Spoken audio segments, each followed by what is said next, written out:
Welcome to the Baker Briefing. Today's episode is from Mexico Centered, our podcast from the Baker Institute Center for the U.S. and Mexico. I'm Tony Payan, the host, and today's guest is Christoper Landau, former U.S. Ambassador to Mexico. Today's topic is the future of the U.S. Mexico relationship under the second Trump administration. You can subscribe to Mexico Centered on Apple, Spotify, or wherever you get your podcasts. Thank you for listening.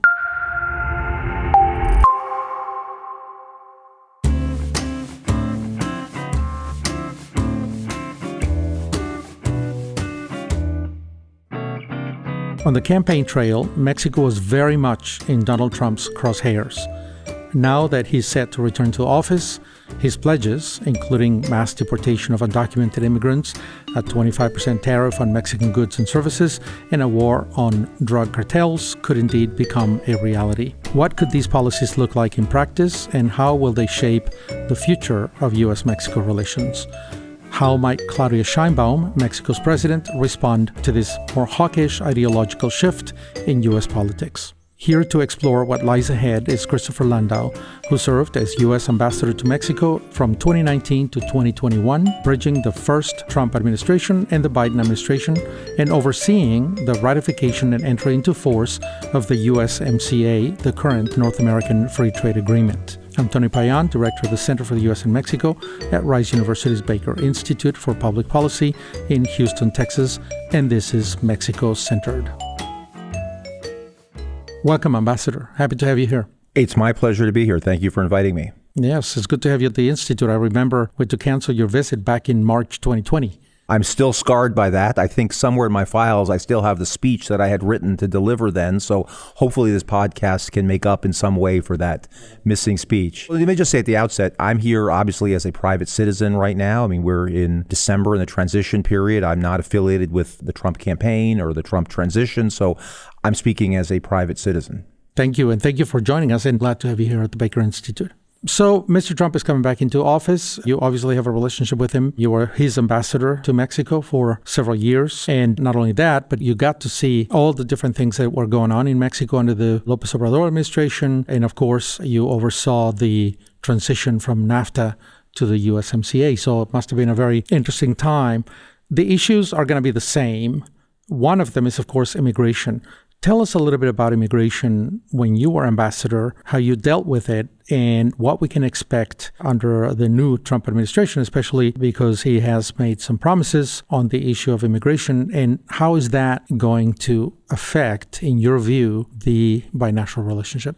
Sure. On immigration, I think the first thing that I always like to point out is that the immigration issue we face today between the U.S. and Mexico, our common border, is very different than it was even 10 or 15 years ago. It's a relatively recent demographic development. As you know, and I'm sure your listeners are aware, historically, Mexican nationals were the overwhelming majority, 90+%, or probably 99% of the people crossing the U.S.-Mexico border were Mexican nationals. So the border was really a binational U.S.-Mexico issue.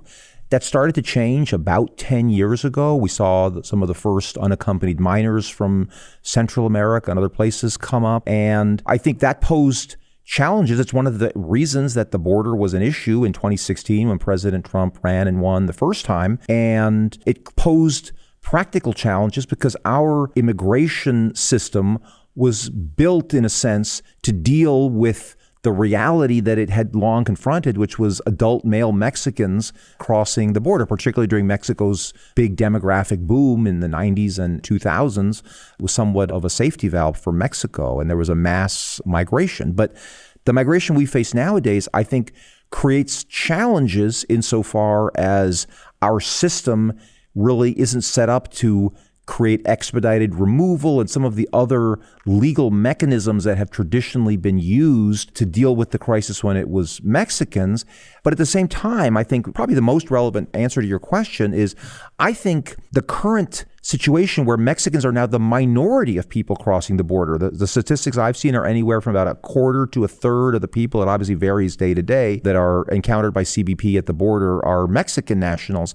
And so I think that opens the door for Mexico and the United States to cooperate on the migration issue, because the truth is Mexico doesn't have any interest in being a doormat for millions of people from all over the world who want to try to enter the United States. So I think actually the field is ripe to cooperate with Mexico. And some of the initial signals I've seen from the Sheinbaum government have been very promising in terms of their willingness to cooperate, just as President Trump cooperated with President López Obrador, which a lot of people did not expect. In a sense, going to your broader question about President Trump, we've already seen a Trump administration and Mexico, and a lot of people predicted all kinds of catastrophe. I think we saw that in practice, it actually worked out well. I mean, we found common grounds. It was a challenging assignment. I was the ambassador there for 2 years of that, and we kind of condensed 10 years of history, I feel, into 2 years. But we actually were able to accomplish a lot. So I believe, again, that we can work with Mexico to address these challenges. And our relationship is so multifaceted. Immigration is a large part of it. I'm sure we'll talk about the other parts, but everything is connected. And I think if we want our relationship to be healthy in one area, it's got to be healthy in the others. The one thing I'll say is traditionally there's been an attempt to disaggregate immigration issues from commercial issues, which I don't really think works as a practical reality. And certainly that's not the way President Trump looks at the world. And if the kitchen is on fire, you got to put out the fire. You can't talk about redecorating the living room until you've put out the fire in the kitchen. Right. I think the numbers have shifted, and I think hopefully Mexico and the U.S. will find some common ground on this issue, because it is an irritant, and I think it has the potential to be it again. A second issue that certainly was in President-elect Trump's mind, and this time I think more strongly so, is fentanyl and drug trafficking. And you were ambassador to Mexico. You know very well what's been going on in Mexico in terms of organized crime and the way it's going to gain some terrain and territory, and the way they've expanded their activities, victimizing Mexican citizens, not just affecting millions of Americans, but also affecting millions of Mexicans as well. And President Trump has said very clear, this is something that is going to be at the forefront of the binational relationship. We're going to deal with it. And if Mexico doesn't cooperate, it may be done unilaterally. Who knows what that means? What did you see in the past during your term? What do you see today? And what do you think our listeners should expect in the coming years? I think this is a major challenge that requires a lot of creative thinking and commitment from both sides. For many, many years, decades, we've been locked in this paradigm where Mexico says, well, this is all your fault because you guys consume the drugs and you send us the arms and the money. And we say, you guys send us the drugs, you've got to crack down on the crime. And as ambassador, I was so frustrated by this because, of course, both sides are correct. And I feel both sides try to make excuses for their failure to make progress on their side of the border on matters that are within their own jurisdiction, that instead of actually doing what they can do, they prefer to just point the finger at the other country. And as ambassador, I was very upfront about saying, I am happy to talk about guns, happy to talk about consumption issues. I mean, I agree, those are legitimate subjects. But certainly from Mexico's point of view, I don't think you can just say that and do nothing. That doesn't seem to be an answer. And again, I think it's not an answer for Mexico to bear the whole brunt of the fight against drug cartels. I mean, it's a shared problem, and I think it's going to require a shared solution. Again, this problem, like the migration problem, has changed markedly in the past decade or so with the rise of synthetic opioids. I mean, this has been an intractable problem, again, for decades, but a very different problem. We were talking about organic substances like cocaine coming up from South America through Mexico, or heroin, created from the poppies in Guerrero and up in Durango and that area as well, in the Sierra.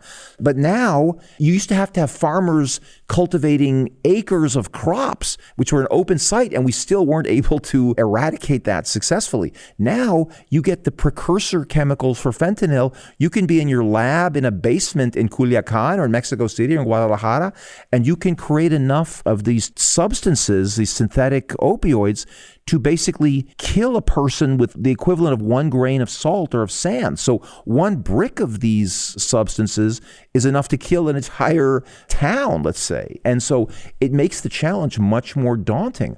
I think it is a problem, obviously, for Mexico that organized crime is very powerful in Mexico. The United States is Mexico's neighbor. It's concerned to the United States.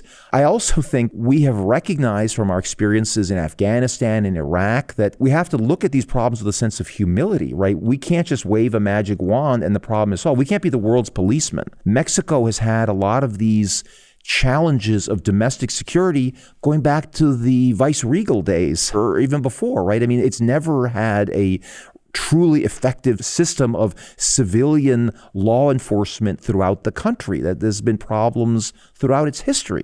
So the United States cannot come in and solve Mexico's domestic criminal problems. But again, I think Mexico is going to have to show the United States that it is doing some things. For me, Tony, we should try to identify what's some of the most low-hanging fruit on the tree, right? I think one of the obvious things, to my point of view, is the shipments coming in from China. What about port security in Mazatlan or in Manzanillo or Lázaro Cárdenas, all these great ports on the Pacific where these things are coming in?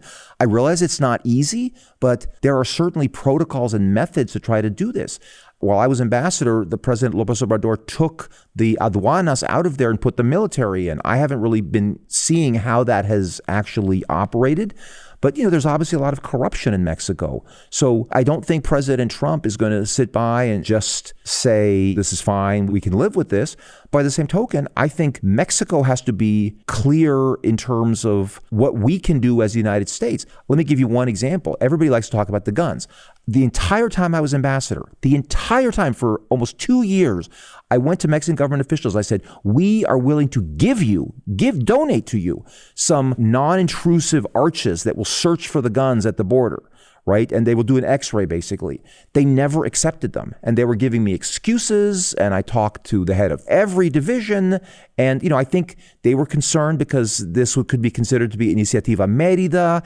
And that was considered to be militarized in the Calderón strategy. And I said, guys, I can't take you seriously as somebody who really cares about the weapons if we're offering to give you these non-intrusive articles and you're not accepting them. President Sheinbaum has said that the drug consumption problem is an American problem.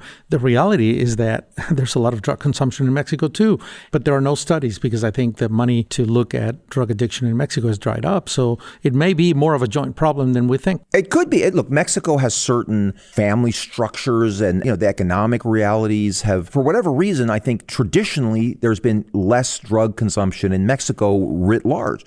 But my impression is that, there are pockets of Mexico where you're starting to see addiction problems.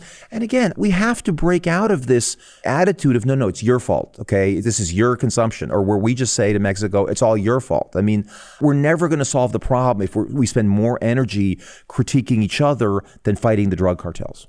One other thing that I think is going to be very much at the forefront of the following administration is trade. You shepherded the USMCA, obviously, as you were ambassador to Mexico. You saw the negotiations between, 2017 through 2019, and then enter into force, I think, on July 1st, 2020. The agreement mandates a review and revision by July 26. 270 days before, by October 1st of this coming year, 2025, Congress must be notified. So it's coming up. It's less than a year now. I don't expect the Trump administration to simply review and say, check, check, check. It may not be working. It's working. Don't move it. Move on. I think he's already promised revisions. What do you expect to see there? What are some of the major issues that are coming up in the review and revision of the agreement? We're engaging a project at the Baker Institute looking ahead at some of those issues. It's going to be thorny. It's going to be difficult, but it has to be done. What do you see? I agree with you. I think it's going to be a complicated process. And again, as I mentioned earlier, I don't think you can look at any of these issues in isolation. And I think the extent to which the Trump administration, I'm just predicting, I'm not a member of that administration as I sit here today, will, depending on the level of cooperation from Mexico on issues like migration and security, I think that will obviously influence the willingness of the Trump administration to cut a deal with Mexico. This is one of the major differences between the old NAFTA free trade structure from the early 90s and the new USMCA or TEMEC, is that TEMEC has this sunset period or this review period, which comes up, which I think is actually a healthy thing because not every document obviously can foresee the rapid technological changes and all the other world changes. For instance, I think one enormous challenge that both countries face is Chinese penetration of the North American market. I've been saying this now for years.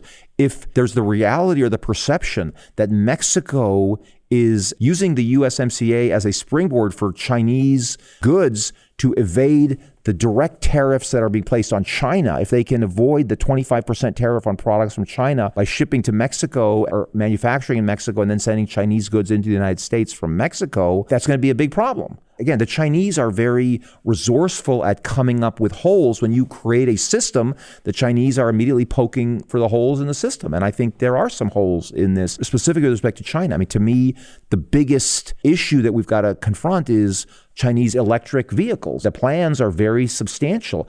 I have actually seen, I believe, some news reports just in the last few weeks since the election that maybe those plans are already being scaled back because the Chinese, I think, recognize that this gambit will not work to try to penetrate the North American market. But I think those problems are solvable. That is not a Mexico-specific issue for President Trump. I think at a global level, one of his major foreign policy concerns is the concern that the U.S. has been the subject of unfair trade agreements where other countries, including Europe, the Far East, I mean, it's not just a Mexico issue, have unfairly taken advantage of the United States. And certainly we have some issues here about the hollowing out of our manufacturing sector. Again, I think there are going to be some tough negotiations, but ultimately I am optimistic that there are going to be win-win solutions and that both countries will recognize that having an agreement and the increased trade that has been generated is ultimately better than not having an agreement.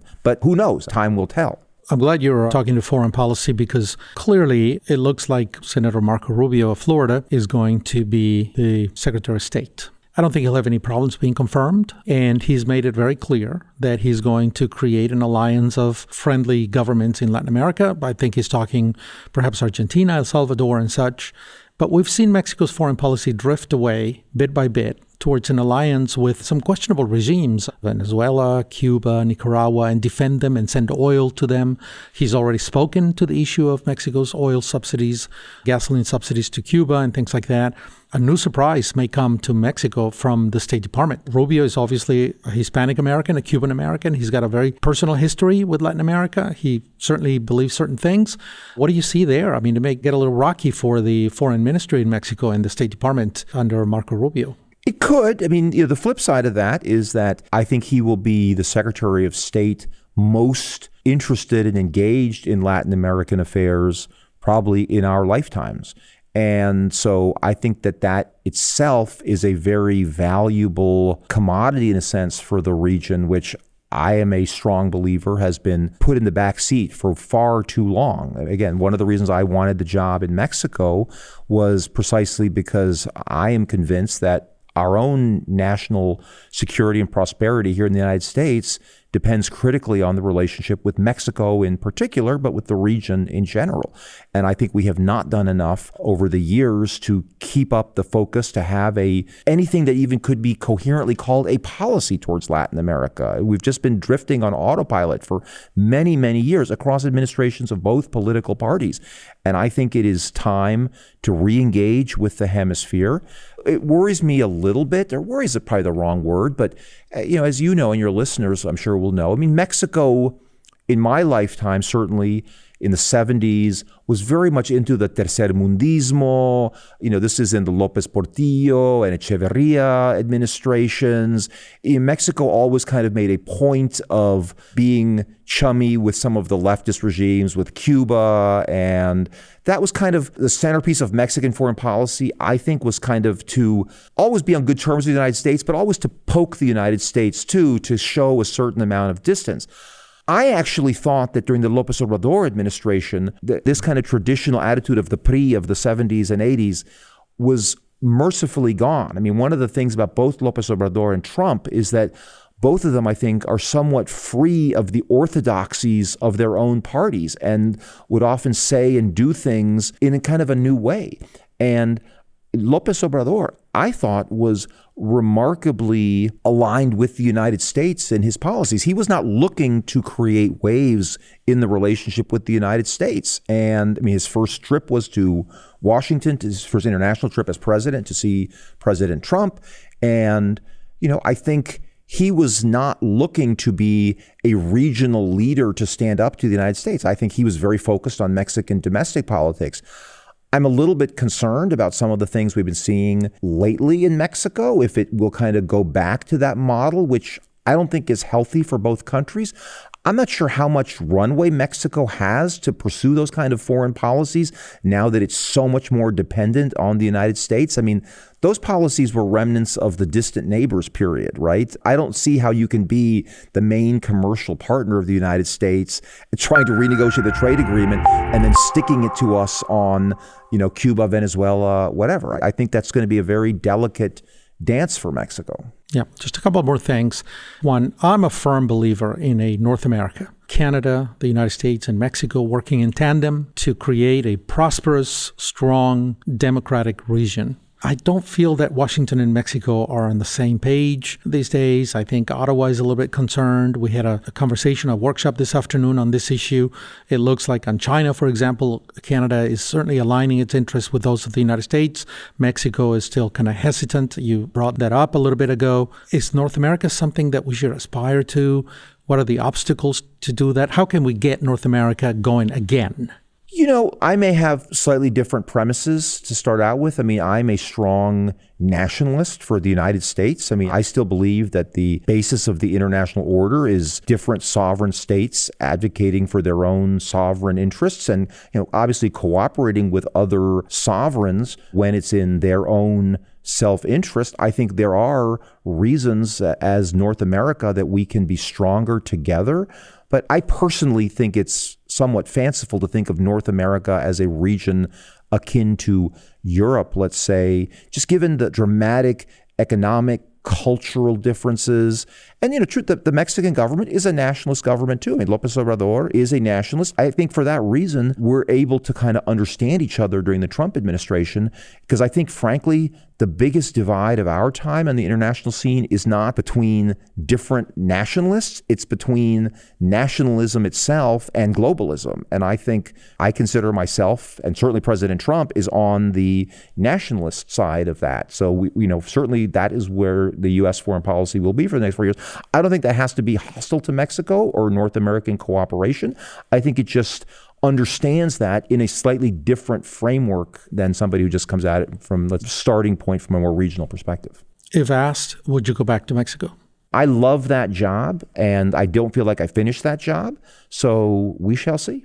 Tell me, to end, your favorite story of your ambassadorship in Mexico. Something that you remember that you say, wow, that's an interesting detail, moment, exchange, experience. One thing that really moves me, and I just was reminded of this the other day, given the calendar, was that for Day of the Dead, my first year there in 2019, we went to the Zona Lacustre de Pátzcuaro in Michoacán. And that's such a wonderful, authentic part of Mexico. I mean, Mexico has many parts like this, but Michoacán is very special to me and to my family because we remember this trip so vividly. And the mayor of Pátzcuaro had, in the city hall there, made an incredible altar to my father that my father had just died that year. It was the first anniversary of his death. And it was the cempasúchiles that filled the hall and a big photograph of my father. I will remember that image till the day I die. I mean, it was such a lovely image. I find that whole Day of the Dead celebration very meaningful and moving. And the fact that somebody had taken the trouble to do one for my father was just a moment that I will take with me to my grave. Well, thank you, Ambassador, for joining us today. I'm very appreciative of your visit to the Baker Institute. My pleasure. Thank you. The Judy Leigh Allen Mexico Center podcast is brought to you by the Baker Institute Center for the U.S. and Mexico. which seeks to have a meaningful impact on the U.S. Mexico relationship through binational policy research and solutions, and by convening leaders who can bridge the world of ideas and the world of action. Special thanks to Judy Leigh Allen for her generous support of the work that we do here at the Center, and to Lisa Wakita, our program manager. This episode was produced by Lisa Wakita and Karina Zimmel. AV production was led by Kevin Young. Be sure to visit us at bakerinstitute.org/Mexico to learn more. Thanks for listening.